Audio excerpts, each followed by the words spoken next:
Сәлем қыздар, біз бүгін видеода табиғи ашытқы дайындайтын боламыз. Ол үшін бізге бір қызыл алма және бөлме температурасындағы 200 грамм таза су керек. Алманы тазалап жуып, сопақша етіп тураймыз.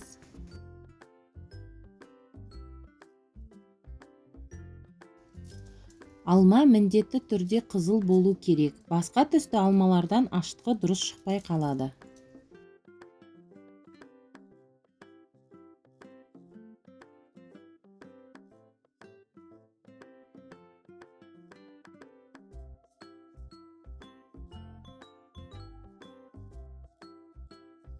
Кез келген баклажкаға туралған алманы салып, үстінен 200 грамм бөлме температурасындағы суды құямыз.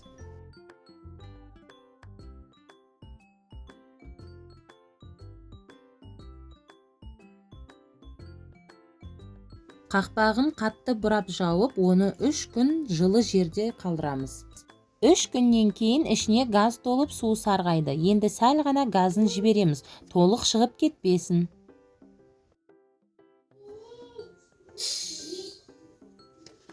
Қайтадан қақпағын қатты бұрап жауып, тағы да 2 күнге қоямыз. 2 күн өтті. Қақпағын толықтай ашып, ішіндегі алманың суынан 150 грамм сүзіп аламыз. Сол 150 грамм алма суына 150 грамм ұн салып, жақсылап араластырамыз. Ұн міндетті түрде пионер бірінші сорт пайдаланамын. Өйткені басқа ұндардан нан дұрыс шықпай қалады.